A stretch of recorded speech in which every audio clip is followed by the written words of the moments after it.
Hi guys नमस्कार मु पुणी थोड़े आपको स्वागत जनाए मोर नूतन वीडियो रे आज आज क्रिसमस सेसन चलती तो मुझे बहुत चिंता करे जे जीशु ख्रीष्टर जन्मदिवस को आम पालन करने जाऊँ और जीशु को आम प्रभु बोली स्वीकार करूँ माने प्रभु बोली आम आराधना आ प्रार्थना करूँ तो मो मन में आसूँ जीशु ख्रीष्ट प्रकृति में प्रभु की ना आउ किए प्रभु अटंती ये चिंताधारा मो मन में आसूँ तो आपण जीवन में आसूँ कि ना मुझे बहुत ए विषय चिंता कर चिंता कलापर जो बाइबल रे मैंने देखा पाऊँ जे जहन पुस्तक तार 1:1 जे आद्य परमेश्वर वाक्य थिले आउ से वाक्य देहबंत है आम मध्य से बास कले ए प्रकार लिखा जाऊँगी आउ जीशुख्रीष्ट जितेबाला से क्रोशविद्ध हेले क्रोशविद्ध है से क्रोशरे थी प्रार्थना कर हे पिता एमानकर पाप को तुम क्षमा कर एमाने कौन कर जानी ना ए विषय प्रार्थना कर तो आउ द्राक्षारस पान करने पूर्व से कहते पिता जदि संभव हुए तेज ये पान पात्रटा मो ठार दूर रख तो मुझे बहुत चिंता करे जे पिता पिता हूँ प्रभु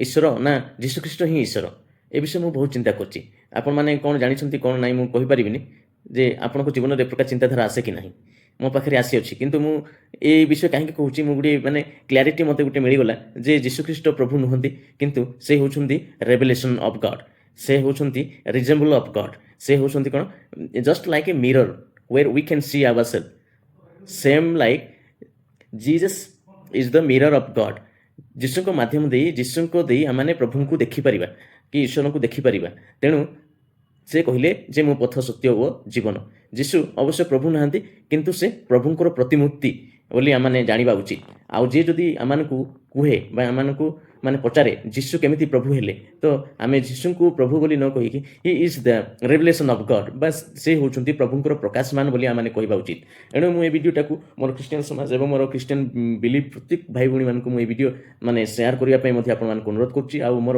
ये वीडियो जहाँ मुझे चैनलटा न्यू चैनल ये जदि आपने प्रथम थर देखुं तो आपने निहाती चैनल को सब्सक्राइब करूँ शेयर करूँ और कमेंट करूँ आपको सहयोग हेले आम बहुत आगक बढ़ू आशा करूँ एणु ए रिलीजियस टॉपिक नहीं कि मो वीडियो बनाए आपण मैंने जब चाहती एमती क्रिटिकल विषय को देखापी ताहले आपण मैंने वीडियो ये चैनल रे जाकि वीडियो जाक देखले आपण जानिपारे तो मुझे आपण मानक गोटे वीडियो पकाउची आपण वीडियो देखंतु आ जानिबा चेष्टा करंतु आसंतु How many gods do you have? Just one. No, you're right. We should only worship God. You're right. We worship only God. Okay then. So who's Jesus? Jesus is the revelation of the invisible God. So is Jesus a man? Absolutely. So he's not God. He's like I just said, he's the revelation or image of the invisible God. But he's not God, correct? He's the one who revealed God to us. He's not God the Father. We don't believe that he's God the Father. We believe that he is a man called the Messiah, called the Son of God. He is God with us. Is he God or is he not God? He's the Word of God who reveals God. So I'm going to ask you something. Can I show you something? Look, now I'm going to show you. He worships only God. Right? Can I ask you something? Why are you running away? I just took a picture of me. This is a picture of me. Yes. But is it me? It's a picture of you. But is it me? Yes, it is you. What's the point? It's a still picture of you. So it's me, but it's not me. It's a still picture of you. Good. So Jesus is a picture of God. It's not God, but yet he's revealing God. This reveals me, but this is not me. How many gods do you have? Just one. No, you're right. We should only तो आम देखा